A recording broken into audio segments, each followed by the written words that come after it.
Her Journey to Healing, Reaching Women with a Desperate Cry is an 8-week Zoom seminar in which Kamala and Winston help women to start living their best life by rediscovering the image of God in their life. Kamala, a licensed marriage and family therapist, joins her husband of 16 years, an ordained pastor, to marry the clinical and the spiritual. You will begin living your best life filled with love, joy, and peace. Register at kwministries.net for this life-changing seminar.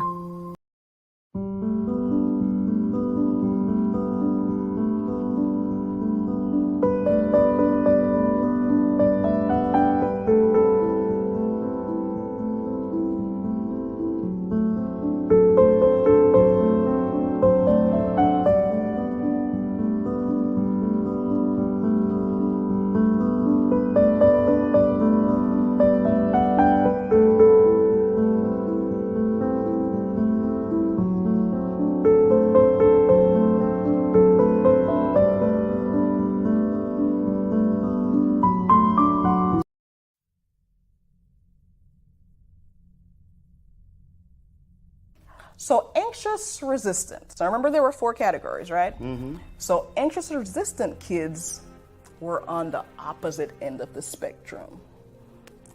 They didn't have a lot of self-confidence. They really clung to their caregivers, whether it's parents. When I say caregivers, I mean parents, grandparents, just old people in their lives who were, really part of that initial bonding experience.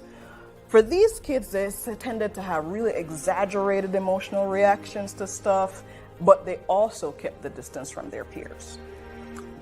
How did this translate into adulthood? That translated into anxious, preoccupied adults. Mm-hmm. And so they kind of formed less secure bonds with partners and feel really desperate for love and affection.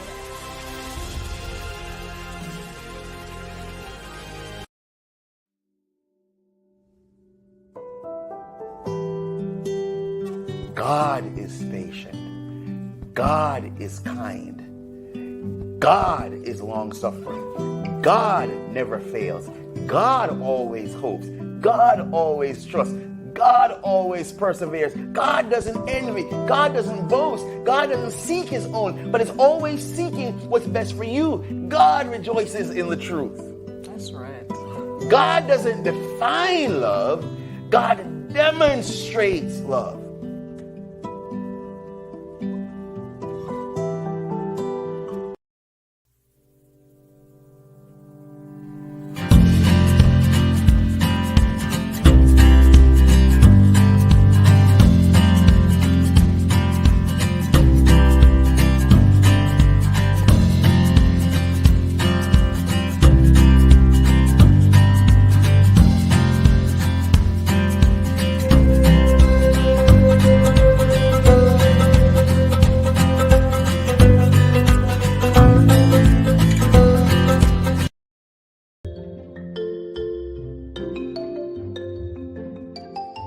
What I find most fascinating is a children's book. A children's book written by none other than a child, Ariana. With this book, she talks about her journey to healing, and she wants to reach children with a desperate cry.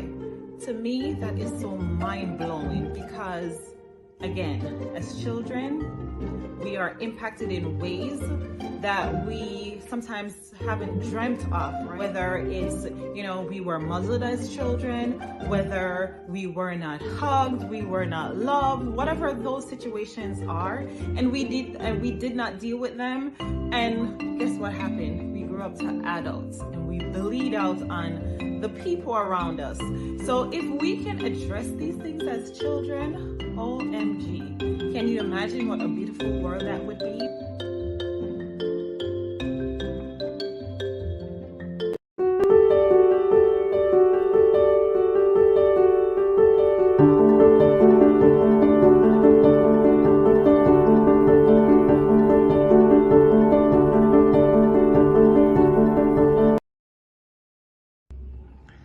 So, Sister Sands, you have participated in her journey to healing, reaching people with a desperate cry. How was it?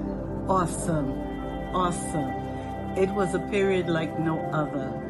It proved to me the importance of unlearning to learn. It was very enlightening, very burden releasing, and accepting oneself the way one was created, the way God intended for one to live.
Good evening and welcome to another Monday night with KW Ministries. As always, we are excited to be here. We have got a great lineup tonight. We have with us a great guest tonight, but I'm not going to give away too much just yet. If you've already been following us, you know from our advertisements who's going to be on, and you kind of have an idea of what we're going to be talking about. But we will get to that momentarily. As always, we always like to start off kind of with a background. We're always mindful that there might be somebody who's watching us for the very first time. And so we always like to give a background of where we're coming from and what we're doing so that you know. So what's KW Ministries? KW Ministries is a ministry that was developed by myself and my husband, really out of our own circumstances and our own experience. So I'll give you a little bit of a background. If you've been a human being for any amount of time, you have experienced some kind of challenge in your life. You may even have experienced something that you felt like was going to bring you to your lowest point. You may have experienced something that felt like you are never going to get through it. Similar to you, in our marriage, we came to that point where we had such a horrendous experience that we did not know we were going to make it through. As we kind of climbed our way out, not by ourselves, but with the help of God, we started thinking to ourselves, if we're going through these kinds of things, and if we have been able to connect with God in a way that has started to bring us through those things. Notice I said started to, that's allude to journey. Then it might be the case that we're not alone in this. Now, as you listen along, I'm sure you're already nodding and saying to yourself, yeah, you're right. We're never alone when we go through challenges in life. We are never the first person to experience the thing that feels like it's at its worst. And so out of that desperation, out of that place of desperation, this ministry was born. It was born as a place of encouragement, a place of feedback, a place of safety where we could get together and talk about the things that have plagued us the most, the things that have challenged us the most, the things that have built us up the most, grown and developed us in some ways, as well as the things that we're still going through. It started out with this devotional, The Journey Begins. If you've been to kwministries.net, if you've been to the shop, and I'm actually going to bring it up on our screen so you can see it. If you have been to this site, you have seen this book. This was our first devotional, The Journey Begins. And this was a reminder that we're not alone in the struggles that we face. We are never alone. It says here on page 12, it's under the devotional title, Live for Christ. I have to crucify the flesh. Let's talk about some sacrifice, right? But there is good news. The good news is that I don't have to do that by myself. We're never alone. And so we started off this journey, starting with the devotional series as a means to really reach others who needed to hear the comforting words that we heard from God during our period, our desperate cry period. So we started with devotional 1. We transitioned from devotional 1 to the second devotional, which was a journey through spiritual warfare. And we knew that that was relevant because everybody goes through a period where you're fighting. Am I right? If you're listening to me and you've been through a period of fighting, you go ahead, you can like the post, you can say it in the chat, whatever. If you have been through a fighting period, you know what I'm talking about. And so this devotional was all about how do I journey through spiritual warfare, recognizing that this war that I'm dealing with, this battle that I'm fighting, is not really my battle. I'm in there. I'm in the trenches. But this was going on long before I was here, and it potentially can go on long after I'm here, because this battle is between God, the devil. It's between powers and elements far greater than us. And we've gotten caught up in the middle of it. So our devotional series was born. Then we discovered, wow, you know what a really great thing to do would be? How about we engage in conversation with other people about what their desperate cries have been and where their desperate cries have brought them. And so we started Monday Night Live talking with several guests about their own experiences and their own journeys. Now, if you've been with us for a while, and I keep saying this because I know some of you are regulars, but if you've been with us for a while, you may remember at this point, several months ago, I'm looking over to the side at Anarchy, not that she's looking at me, guys, but I tend to do that. But several months ago, we talked with Elle Cole, and Elle talked to us about the experience of navigating life with kids with sickle cell. And we had such a great engaging conversation. She talked to us about how she built her business around really trying to reach others who were in a similar spot, trying to navigate something that they never anticipated. So I say that tonight to say this: every Monday night we give something away, and this Monday night we would like to give away this beautiful coloring book, a sickle cell coloring book for kids. And this was done by Elle Cole. This is part of her ministry to that community. We want to give this away tonight. And of course, how you get set up to win that is that you have to comment. So you got to engage with us. We're getting ready to bring our guests into the studio. We want to hear from you. We want you to ask us questions. We want you to comment on what we're talking about. And every time you do that, you give yourself a better chance of winning our gift for tonight. So that's kind of the background of KW Ministries. That's our gifting for tonight. While I've got the website up, for those of you who are watching along, I want to remind you how to navigate over here. So once you go to kwministries.net, you are going to see this page that's currently on your screen. There's lots of stuff to check out. We've got our blog here. We've got Bible studies. We've got tons of resources. If you are the winner tonight, then you'll be the lucky one to come to this claim your prize button where you will put in your information for your gift. But I want to direct you to our shop. That's your second tab. And when you head to our shop, what you will find, and this is coming up on your screen, what you will find is a link to all of the products and services that we offer. So not just our devotional series, we've also have the book that was written by our very own Ariana Taylor, our own daughter. She wrote My Journey to Healing, Reaching Children with a Desperate Cry, which is really a wonderful writing on managing chronic illness, teenage life, and the ups and downs of her experience. And that has been a wonderful way for her to express her journey in a way that not just other kids, but a lot of adults can relate to as well.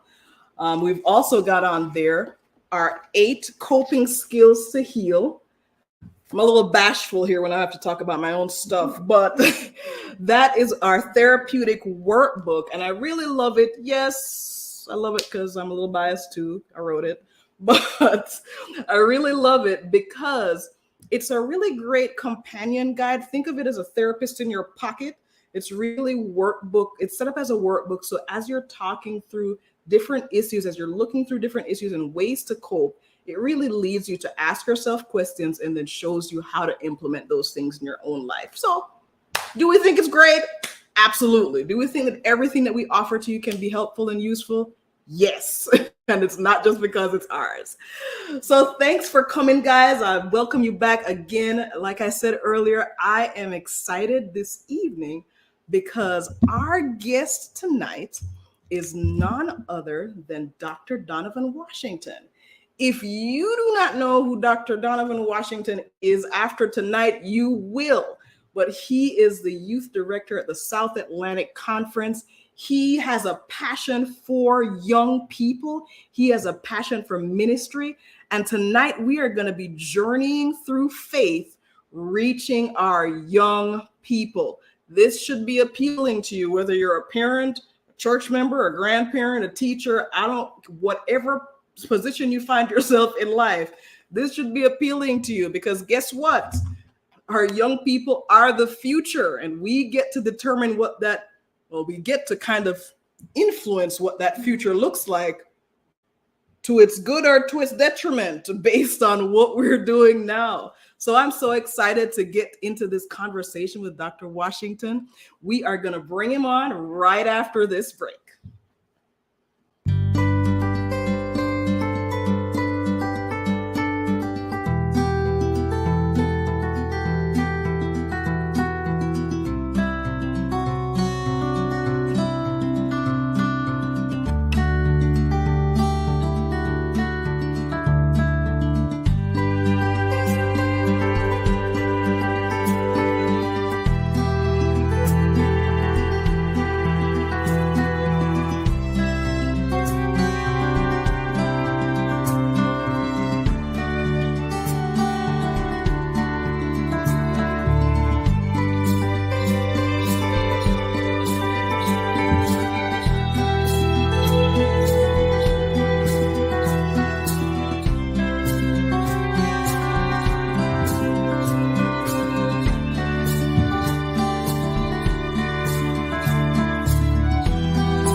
Dr. Washington, welcome to the studio.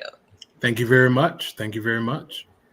We are so, I keep using the word excited. Really, I think we played out, but it's not played out, because we literally are always excited to have a new guest in the studio. So tonight is no different. And what we're going to be talking about, I feel like, is such an important discussion to have, especially in the context of what life looks like now, all of the trauma and stressors we've been through in the last 2 years with the global pandemic, as well as things that have always kind of been happening that have impacted our young people and impact our very future. So let's start off here. Dr. Washington, how did you even get into the role that you're currently in? How did you develop a passion for working with young people? I am a beneficiary of quality youth ministry. We grew up kind of different. It was not if you're going to church, it was we're going to church. Mm-hmm. I grew up in a household where you couldn't sit anywhere you wanted. When it was prayer time, you had to go up to the front too. And Sabbaths, and I'm a Seventh-day Adventist, and so I worship on Saturdays. So on Sabbath, we would go to Sabbath school very early in the morning. Mm-hmm. We would go to the worship service. We would eat at the church. When I was coming up, they had something called lay activities, mm-hmm. where you would go out into the community and bless people. Even had a season called In Gathering, where you would gather funds. Then you would come back to church for missionary volunteers or AYF. Yeah. Then after that, you would have a social at the church, and then you would go home. And that was the lifestyle. Mm-hmm. That's what kept you out of trouble. You built lifelong friendships and relationships. The people who I came up with in that environment are still my best friends today. Mm-hmm. But more than anything, with that attrition, it puts something in you. Mm-hmm. And our youth leaders, our Pathfinder leaders, our AY leaders, even the youth director during that time ended up being my conference president now, mm-hmm. as an employer.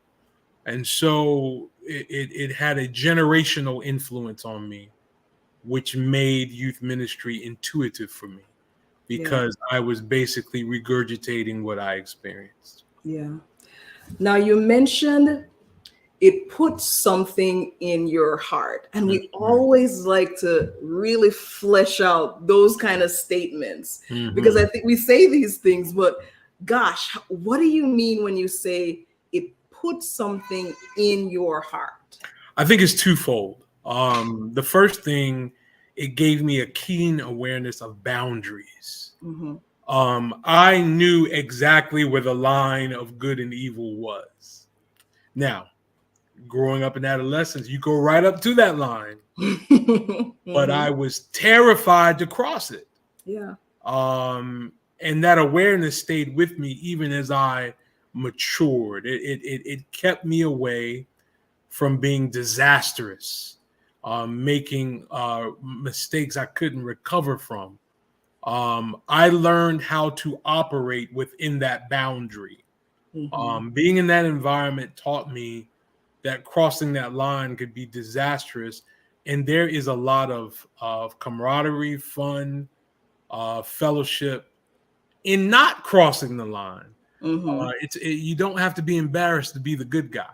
When we got to Oakwood, a group of us, we called ourselves the good fellas. And it was basically it was basically us saying, no, we're not perfect, but we're not about that street life. We're not about that, that wild life. We took some pride in being the good guys. You know what I mean? And so what was put in me was a keen sense of boundaries. Yeah. And then I think the second thing that was put inside of me is my responsibility to community. I'm not just living for myself. There's people counting on me. There's people pulling for me. There are individuals who are invested in my success. I had to be responsible to my tribe. And so very early on, if somebody got sick, you were at the hospital to see them. If somebody needed something, you had their back. When I was in high school, I got in a terrible fight, and one of my friends wasn't there. And to this day, he laments that he could not be there, to help me and to assist me. So a keen awareness of boundaries, in addition to my responsibility to community. And that includes my heavenly community, that God is watching me, that angels are protecting me, that the heavenly host celebrate me. Having an awareness of that community and my responsibility to it were the things that were put into me and were a great virtue.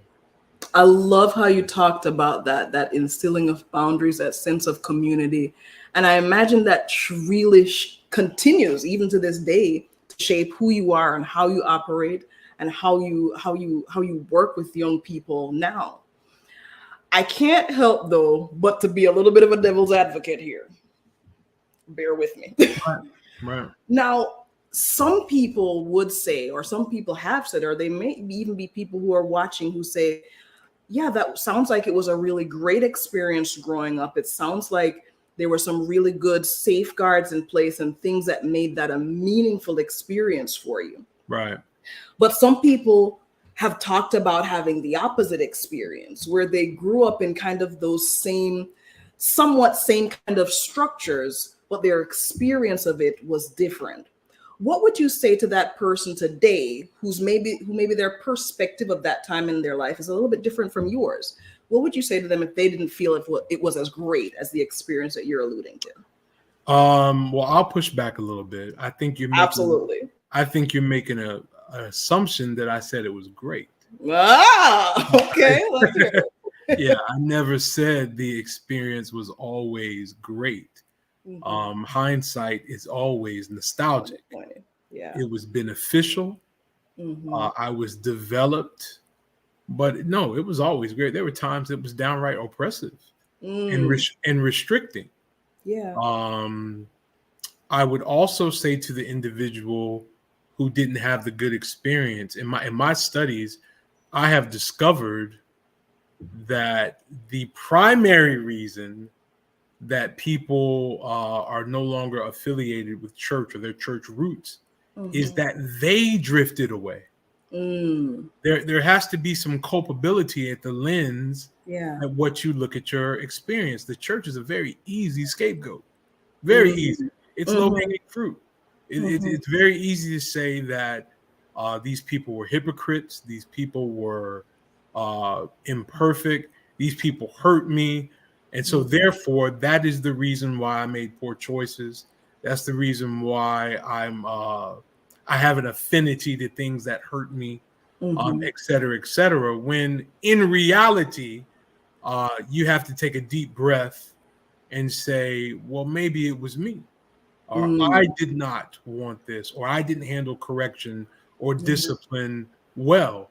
I have a very, very good friend who went on this 6-month crusade on the church financial system. And we have a really good relationship. She's a really nice person. And when you're close to somebody, you can tell them the truth. And I said, you know what is stunning to me, you rail against people giving money to the church, but you had no problem giving Beyonce $2,000 for floor tickets for the On the Run tour. And she cares nothing for you.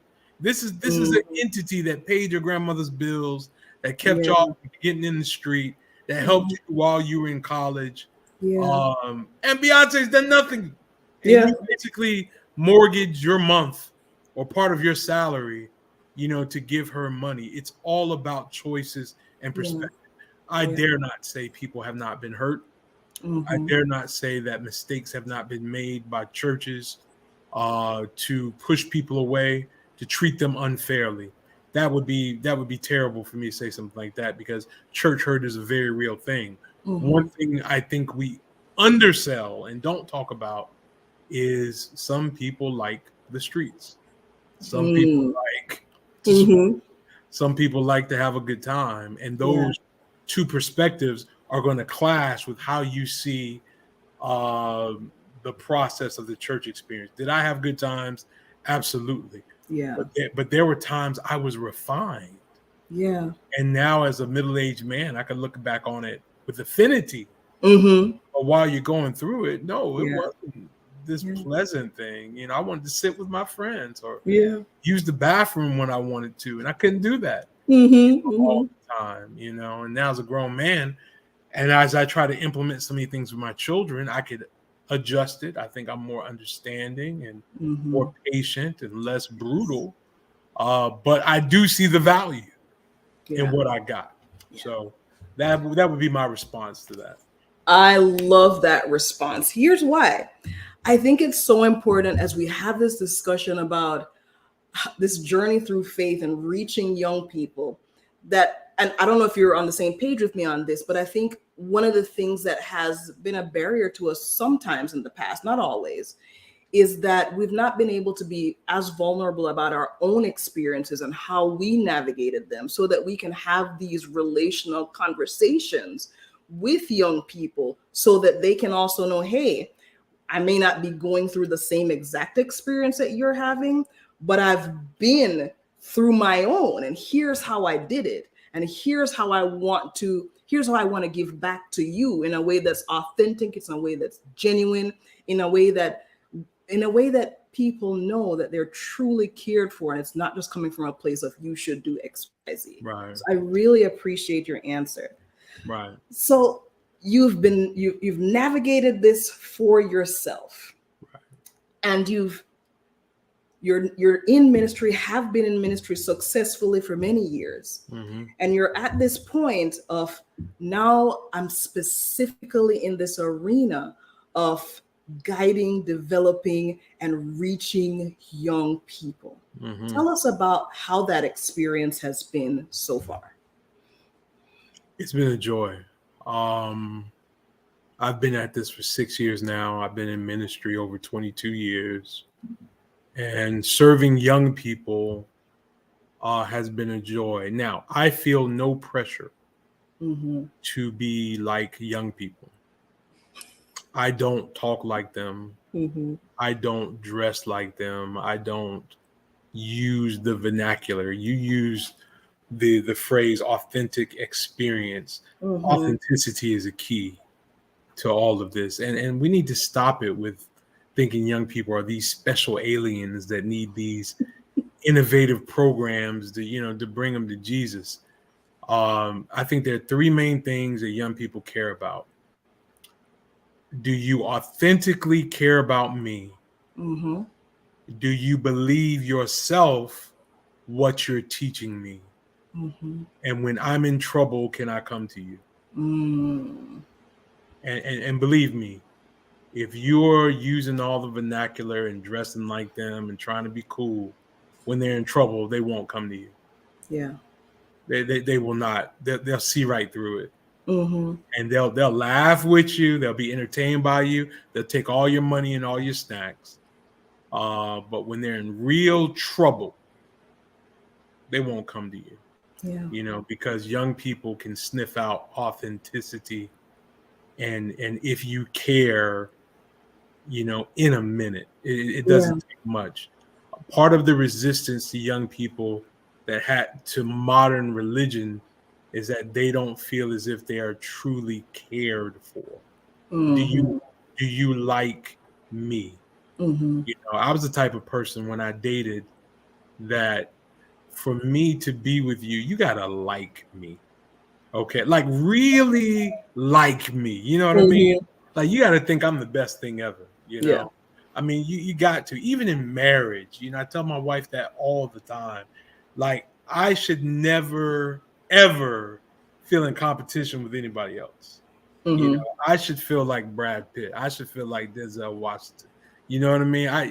I know you love me. I know we built a life together and all this other stuff, but I need you to like me. I need you to giggle when I come around every now and then. And with young people, if when you, from the moment you meet them, I have found if the next time you see them, you call their name, something goes off in their brain. They like that. Yeah. If the next time you see it and they say, you remember my name, that means something. And it starts a cascade of intentionality in order to build that foundation. So much so where you can be hard and they won't take it personal. You can say, you're messing up. You disappointed me. And they won't take it personal, because they know you care. They know you care. You'll have seasoned parents who will call you and say they won't talk to me, but they'll talk to you. They'll talk to you. Can you help me with this? Yeah. Can you tell them they can't go? And I'm like, now that's the worst thing you can do is be the hero. Say, no, I can show you what you can say or show you what you can do, but I can't raise your kids for you. But what they're yearning for is that authenticity. And you can even build it with your kids. Yeah. If you're, for any parent out there, if you want to have that successful connection with your kids, listen, with my kids, I can discipline them one moment in very assertive ways. And 10 minutes later, we're laughing and talking. And because they know he's not trying to hurt me. I was dead wrong. This guy will run through a wall for me, but he's just trying to correct me. And that's where the balance comes in. Awesome. You got a resounding "that's true" from Glorianne as you were discussing that. Just that idea that young people, if they know that you truly care, you can have those hard conversations, but it will still be taken from the place that it's coming from, which is a place of love, a place of respect, a place of genuine care. I love that. Pastor Taylor is welcome back to America. Look at you, man. How are you doing, Doc? I'm doing well, man. How you doing? Good, man? Good. I know she has been treating you well. I'm late to the conversation, so I'm going to jump in because I have some burning questions that I want to get in here that I want for us to talk about. Jump But I'm right gonna. So that one of the challenges that I'm realizing in talking about young people and spirituality. Have you noticed? And if you guys already talked about this, just say been there, and I'll move right on. Have you noticed that their definition of spirituality is not necessarily ours? I haven't noticed that. I have had a pretty consistent experience. So my definition of spirituality may not be real mainstream. You know what I mean? So there is a brilliant thread of spirituality, if you're connected to the vine, that connects to young people as well. I just want to say to everybody, I don't think we have to reinvent the wheel. I think that makes a lot of money. I think it makes a lot of headlines. I think it sells tickets to conventions. But true, authentic biblical spirituality is generationally consistent. I believe that. I believe that. I don't believe the same Jesus that drew us can draw them. You know, the crucified Christ touch young people's hearts. We were at a church not long ago, and my child was sitting beside me, and she loves music, and we were in the middle of worship. We were at a Haitian church, as a matter of fact, and didn't understand a lick of what they were saying. She didn't understand, not a thing. And we walked out of the church, and she said, man, she's turning 13 next month. She said, Daddy, I felt the Holy Spirit. Oh, wow. And I asked her, you know what that means? And she explains it. And I said, good for you. Now you keep listening to that voice. You know, Amen. It'll keep showing you. I didn't have to put on a hat or take her to no convention or have a badge. You know what I mean? I think if the presenter is authentically connected to the vine, there is power in that, man. Amen. You know what I mean? Amen. There's power in that. So did you guys discuss this idea of authentically connected to the vine already? Okay, all right. So let me move on from there. Let me ask another question that I don't know if a lot of our young people are struggling. Right. We were talking the other night about this idea of being 14, 15, 16, 13, and some things that come with that. Drugs, self-harm, depression, this belief that they're not good enough. I was at dinner earlier with my niece, my 13-year-old niece, and Dr. Washington, I wish I could put up a picture of this child, as beautiful as they come. Right. And she doesn't think she's pretty because somebody at school said she's not pretty. How are you? Do you see that? Yeah. As you work with young people, and what is it that you're doing, or guide us on how that's being handled? Wonderful question, Pastor. It is. We are living in an unprecedented mental health crisis. That's beyond ministry. That's beyond the church. If you're a pastor not referring to mental health professionals, you're in malpractice because some things need professional help. Nevertheless, what we're seeing also is the watering down of parenting. Okay. Parenting has made a shift where parents' guilt of what they're experiencing is preventing them from entering disrespectfully into the lives of their young people. Okay, into the lives of their own children. Workflow is preventing intentional deep conversations on self-image, affirmation, and is being replaced by frustration, which creates self-fulfilling prophecies about who these children could be. One of the most devastating things you can say to a child is you're going to be just like your delinquent daddy or your delinquent mommy. That's a self-fulfilling prophecy. Yeah. And so, and I'm sympathetic to it, because if you have a single parent who's raising a child who looks just like the person you broke up with, who hurt you, that's tough. Yeah. That's tough. I've lived in a home like that. My father was abusive to my mother, and then lo and behold, I hit 12. I go through a growth spurt. I'm 5'9" now, 12 years old. And I look just like him. Well, what's she supposed to do with that? What's she supposed to do with that? So, this generation of parenting is so afraid of being offensive, so afraid of invading privacy. I don't know about y'all. I couldn't close a door in my house growing up.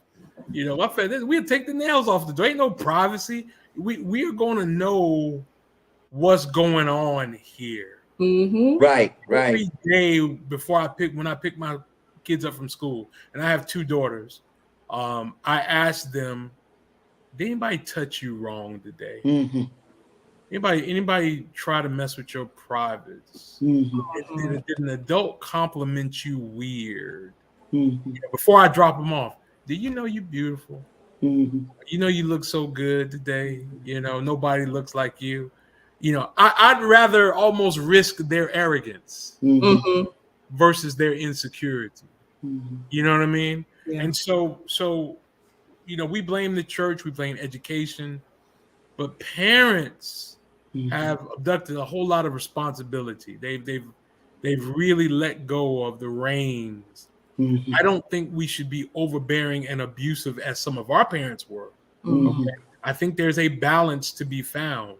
Right. But a lot of the mental illness and a lot of the dysfunction, particularly about self-image, comes from non-connected parenting styles. Yeah. It's particularly cross-gender. A daddy's important to a daughter. Very important. If you watch the NBA draft, you see how important a mother is to a son. And then seeing those relationships, it's important for my girls to see how I treat their mama. It's important for them to see how they treat me, to get a cue on how relationships should operate. Right. So, yes, I do see it, Pastor Taylor. And I think a lot of it has to do with parenting. Now, for the parents who have not gotten as close as you have to their children from a young age, right? Because it's challenging for any parent, or would you agree with me that it's challenging for a dad or even a mom who has not gotten close to their child from a young age to, at a 13-year-old, to then be approaching them to ask them those intimate questions that you just talked about? What guidance is there for that parent who just wants to get into the game? Their child is right. You with me? Right. I think it starts with humility. Yeah. A parent, hold on that. Oh yeah. A parent being humble to a child. Oh yeah. Oh Bring yeah. it back. Bring it. I'm here for all of it. Mea culpas. It is therapeutic for a parent to say to a child, I haven't been what I'm supposed to be. I should have been there. I treated you wrong. I passed on generational curses. Yeah. My mama hurt me. I'm hurting you. Yes. And you're not gonna be able to forgive that, but I'm here. You know what I mean? Yes. Starting with that kind of humility gets a door open that bravado won't. Yeah. That saying, I'm your mama, I'm your daddy, you got to listen to me. That's not going to get you anywhere. That's not going to get you anywhere. So that type of bravado has to go. Another thing, along with that humility, good parenting can't be concerned about reciprocity. If you get bent out of shape, that your child does not give you what you're giving them, you got the relationship kind of bent. That's not your boyfriend or your husband. That's your child. Their frontal lobe doesn't expand till they're 25 years old. They can't even rent a car till they're 25 years old. Now, when they're 26, they're gonna come back and say to you, "Thank you for whooping my behind." They're gonna say, "Thank you for all the things you kept me in line," because they get it now. That's why most people get married between 25 and 28, and 25 and 28 because their frontal lobe is expanded. It's closed now. You can reason better. You've matured, but no child is going to reciprocate. No 12-year-old is going to come to you, mom, and say, "For the 9 months you carried me." I appreciate that, but there are a lot of parents who say, "I need that reciprocity to be good to my kids." No. You know what I'm saying? They got to show some appreciation and some thanks. No, they didn't ask to be here, and they can't even do that. So if you're not humble and you're only concerned about reciprocity, even if you miss the window, you're not going to make any inroads with older kids. You know what I'm saying? You're going to have to take some stuff. Yeah. They're going to be disrespectful. They're going to be kind of shut off, have the headphones on, want to be in their room behind closed doors, all the time. My sister passed away a few years ago, and her children have a callus from that. My niece and nephews, they are guarded. They're not conversational. Watch this. They don't respond to positive things in a way you expect. If you're insecure and say, for instance, Christmas, hey, I was thinking about y'all, I bought y'all X, Y, and Z, and when they say, and walk away, well, if you're insecure, you feel some type of way and you stop doing stuff for them. But you got to keep coming. Yeah. You got to keep calling. When you call them on the phone, they ain't got nothing to say, you say, hey, I know I'm here.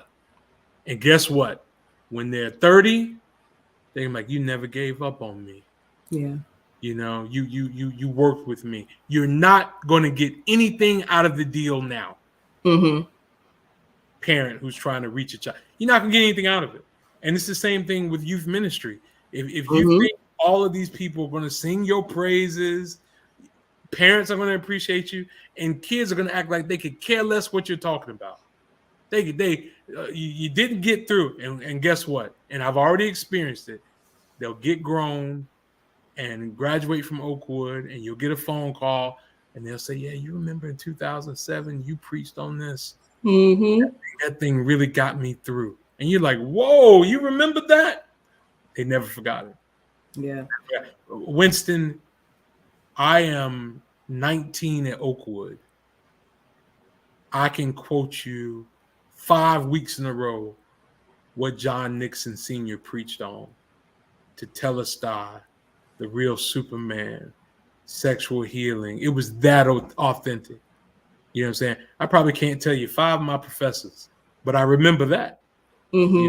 Because young people are drawn to that authenticity.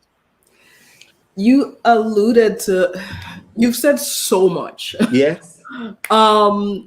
This idea, it's not an idea, really, a practice of humility. That really struck me because what I heard on the other side of that was that what people hear there is, I have value. And you started by talking about just a little bit earlier about that young person who it's so important the next time you see them, you remember their name.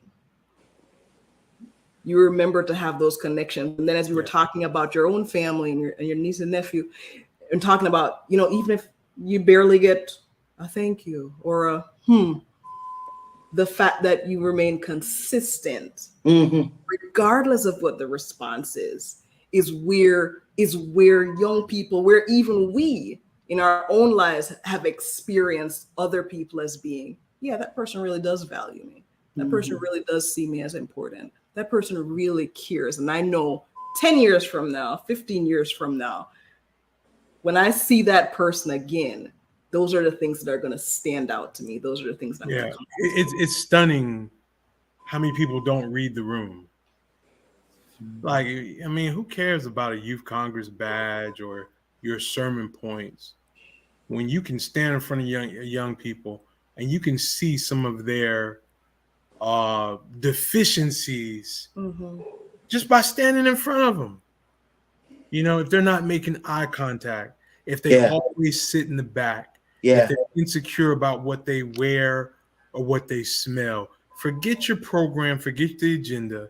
And after the quote unquote youth program is over, go to the back of that room and say, hey, I'm really grateful you came today. Yeah. You know what I'm saying? I appreciate you being here. You know, what's your name? You know, you're at camp. Go sit with the ones that nobody wants to sit with.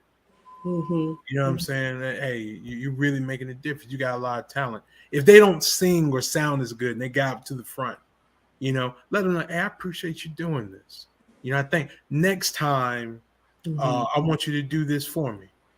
And I appreciate it. And I thank you for it.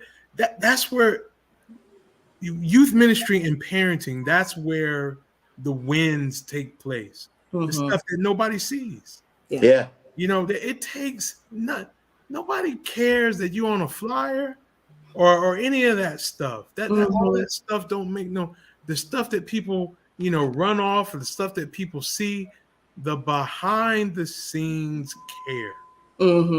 You know, making a kid's day, making them feel special. COVID, you didn't get to see people for 2-3 years. And so I was in Milledgeville, Georgia a few weeks ago. I went back to a church. And the one of the boys came up to me and he said, hey, you remember me? And it was one of those things where if I didn't, it would crush him. So instead of playing the dumb pastor game where I started guessing this stuff, I said, man, how am I supposed to remember you? You got dreads now. You just as tall as me. You know, I was humble about it. I said, bro, there's no way you have changed. I guarantee last time I saw you, I didn't know how big you are. Okay. And he said, it's so-and-so. I said, get out of here. You know, once he told me his name, because he knew I recognized him. Right. I was humble enough to say, I'm not going to play this game. I know I don't know you. You know what I mean? I had no ego in trying to guess. But once I did know who it was, I could recall things that we had been through to let him know he was somebody important in the past. And that means something. Pastor Taylor, as grown men, it is devastating. And come on, let's just be vulnerable tonight. It is devastating when you have a mentor, a professor, a former pastor who meant the world to you. And you go up and see him again, and they don't even know who you are. Yes, sir. It hurts as grown men. Yes, sir. It hurts. Maybe in your field, Sister Taylor, you know, somebody you work and they have no idea. But it's everything. When I can go to Decatur and T. Marshall Kelly is there, and he says, Donovan, I'm glad you came and talked to me. Man, you walking on air. You like, whoa.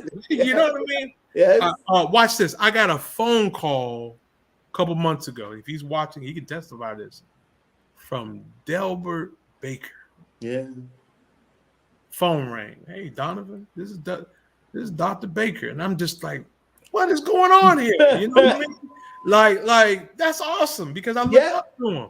Yeah. And we're just talking and he's recounting times from 1998 and things I did. You couldn't tell me nothing for a week. Nothing. Now imagine a kid whose daddy's not home. Yeah. Or they catch hell. The only peace they have is when they come to your stuff. And you can't take time to get to know them and pour into them. That's everything. And like my kids, my own flesh and blood. Forget about youth ministry. My own flesh and blood. I tell them all the time. I tell them all the time. I said, y'all, I don't care about nobody outside of y'all.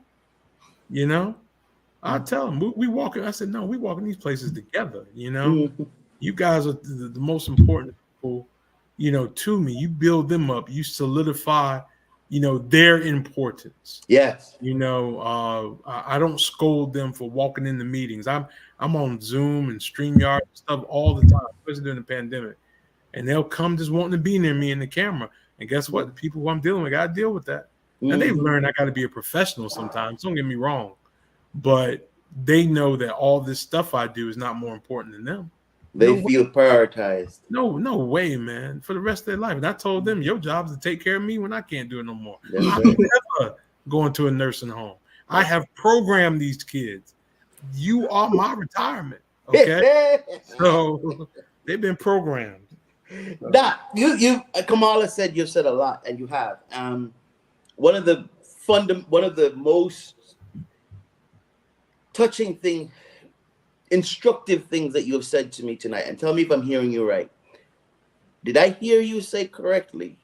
For all of you all running around saying you want to win young people and you want to do youth ministry, start by getting to know Jesus for yourself. Did I hear that right? Man, you can't do youth ministry. You can't do ministry without that. It's our power. Yeah. It's our life. I used to love when y'all used to do those posts. You'd be walking around somewhere and you'd be like, not by might, not by power, you know, but it's the Lord. This morning's manna comes from, and what you're basically breaking down is the key. It's that's where your success comes from. When Samson was locked up in jail, he reached up and touched his head, and he felt the hair growing back. The hair didn't mean nothing. It made him remember that God is still with me. He said, Lord, yes, Lord, one more time, remember me. That's relationship. We're going through hell right now. What's going to keep you? What's gonna push you when administrators do you wrong? You know, when family life is tough, man, you gotta come to the garden alone while the dew is still on the roses, and talk to somebody greater than you. This thing will break you down. Life will break you, and we have an enemy that hates your guts. The things that y'all have been through, Winston. It's not coincidence. It's not an accident. The devil hates your guts, man, because you have the ability to change people's lives. So this thing that you think you can go on ego or talent or education, no, man, come on, man. We don't got one degree that we really were smart enough to get. One certification that we were really smart enough to get.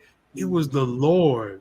Yeah, you know, all along. And there's a radar that people can pick up on that. There's a magnetism that particularly kids, you know, little kids. Like, if you ever want to know how spiritual you are, look how kindergartners act around you.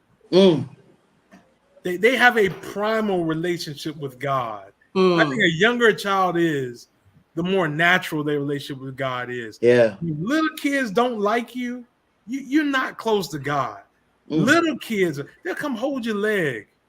You know, they'll come say, oh, I like that. That's why if you got somebody at your church who's good at telling the children's story, the little kids will come running to the front. They'll come because they get excited. You know what I mean? Because they can sense that this is something different.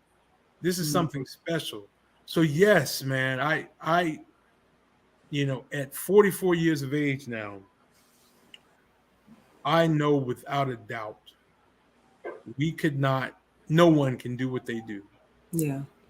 If you're not dedicating it to God. That doesn't mean you're perfect. That doesn't mean you slip up. But if you're not operating with the abiding understanding that it's the Lord. And these guys in the Bible got it. Yeah. Like we glorify these guys, but like David, when he rolled up on the scene with Goliath, everybody was scared. Mm-hmm. And like he was legit offended for God. Mm-hmm. He said, man, who is this insulting this being that's the most important being in my life? Saul is shaking in his boots in the office. And then he said, and Saul said, man, what give you all this confidence? He said, man, you don't get it. A bear rolled up on me. A lion rolled up on me, and they're dead now. Mm-hmm. That was God. He didn't say I was nice. You know, he was just like, yo, this was God. And the same thing can happen to this guy. That's the confidence we have when God is on your side. Man, I come from nothing, bro. Hear me closely. My dad is locked up right now.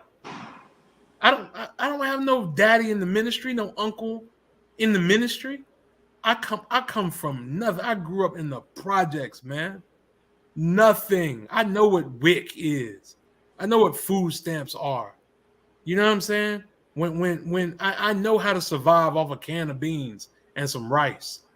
You know what I'm saying? And when I look at where I am now, bruh, it was nothing but God. So, bruh, Yes, arrogance, being a big shot, all that other stuff. Nah, man, none of that stuff matters. We can make while we're on this world, and we ain't got much longer. But while we're on this world, we can make a difference if we're humble enough to realize all things come from the hand of the Lord, man. yeah. That is so powerful. Kamala, I saw stuff popping up on the screen. You want to read a few before? I was right there with you. There are two that popped up earlier that I wanted to go back to. The first one that really struck me, Anake, on it. Amen. We just need to give them truth and not our own shows. Put aside the horse and pony stuff, man. You see, Mom, Auntie Lorna heard the same thing I heard. That's why I went back to Doc and asked him. I said, am I hearing you right? That you're saying what I need is my own authentic relationship with Jesus. Yes. And once I have my own authentic relationship with Jesus, I can start with my daughter, my 13-year-old, my 14-year-old is sitting right beside me. We have an 8-year-old, we have a 4-year-old. We start there and demonstrate that authentic relationship to Jesus. Hey, Winston, I got a 12-year-old and an 8-year-old, and they're both about to get baptized. Amen. I'm not using no picture book, no newfangled stuff. I said, what y'all want to study? Them jokers said Revelation. Hey. And the book we're using is Studying Together. Mark Finley. Yes. All right, little black book. And they eat it up. I mean, I can't get through the study because they're asking questions. They're like, man, okay, I never knew that. That makes sense. Daddy, what's a covering chair? What that mean? You know, they want to know. I'm not the most righteous dude. My kids aren't perfect kids. But they have a mother. Listen, I wouldn't even say that. I'll say this, Winston. I'll say this. The cross still works. Yes, Lord. Amen. It still draws. Yes, Lord. Okay, you can keep all this newfangled stuff. Now, don't get me wrong. God gives us skills, right, to be creative. He gives us abilities to be persuasive, you know. But let's not act like kids can't feel the power in the blood too, man. Yes, you know, they sense it, particularly when it's evident in your life. This is powerful. They're writing me, telling me it's time to wrap up, Doc. I was late. Admittedly, I was late. So I could keep going. Dr. Washington, I just want to say thank you so very much. I apologize that I missed the. Man, don't tell people all your business. I get it. I don't care. That's your business. You're supposed to come on and pretend like nobody knew all this. You know what I mean? I know, right? Don't tell nobody. You're good, man. You're always good. Thank you so much. We're very, very, very, very grateful. My prayer is, and I'm sure Kamala said this at the start, is our hope is that something would be said here that would transform some person's life. And for me, the loudest thing on Friday night we do some late night studies that for just a half an hour. There's a small group of us, and every night we leave with takeaways that. And my big takeaway, Kamala, from this: if you want to go reach young people, go reach Jesus first. Go be authentic. Go get to know Him for yourself. It's been prophesied. Your young men and women are gonna see visions. Yes, Lord. Dream dreams. Yes. We can't lose, Taylor family. Hey. We can't. This thing is going to happen. My kids and your kids are already better than us. Yes. They're already going beyond what we ever were. Yeah. Ever were. Right. They already are. They already. I see your babies. Yes, I see your babies playing pianos and all this other stuff, man. It's amazing, and it wasn't us. It wasn't. It wasn't us. You are right. They're there to guide and motivate. God gave us these gifts, man. Yeah. Now, what happens when you treat other people, kid, like a gift? Mm. Know all they mess and just treat them right. Yes, sir. Yeah. You know what I'm saying? I'm not intimidated by your mistake. You know what I'm saying? You're a blessing. You got a future. Yeah. You know, it goes a long way, man. Oh, man. I don't think this conversation is over either. No. It's not. I know you're busy, but I know we got to do it again. Thank you all so much for joining us. Where's the camera? I can't find my camera. Well, come on, wrap up for us. Thank you guys for joining us. Gosh, just like this has been such an amazing conversation. So much insight, so much growth for ourselves individually, and hopefully for you guys who are watching. We thank you again, Dr. Washington, for stopping in with us and just being you, giving us you. Yeah. And I think what we're walking away from this, and I think all of our viewers are walking away from this as well, with this idea of humility, authenticity, relationship with God. Yes. Yeah. Yes. All right. We, of course, last things to wrap up, we have got a gift winner tonight that we are going to spin our wheel as it is right now. We had a couple of comments popping up, so we are going to spin that wheel now. As a reminder, while Anna Kay is doing that, our gift tonight is Sickle Cell Coloring Book. This is by L. Cole, who was with us just a couple of months ago with Cleverly Changing. All right, Anna Kay, who is our winner tonight? Drum roll, please. Glorian, tonight's your night. You have won. How you want to claim your gift? Remember, I showed you earlier. Go to the website, kwministries.net. Claim your prize. Fill that out, and we will send you your gift in the mail. Right there on the bottom of your screen. Claim your prize. www.kwministries.net/claim your prize. Glorian, tonight is your night. Guys, thank you so much for joining us. Everyone have a great night. Join us next week, same time, same place for Monday Nights with KW. Couldn't get my words out, guys. See you next Monday. Thanks for that, Dr. Washington. I'm great.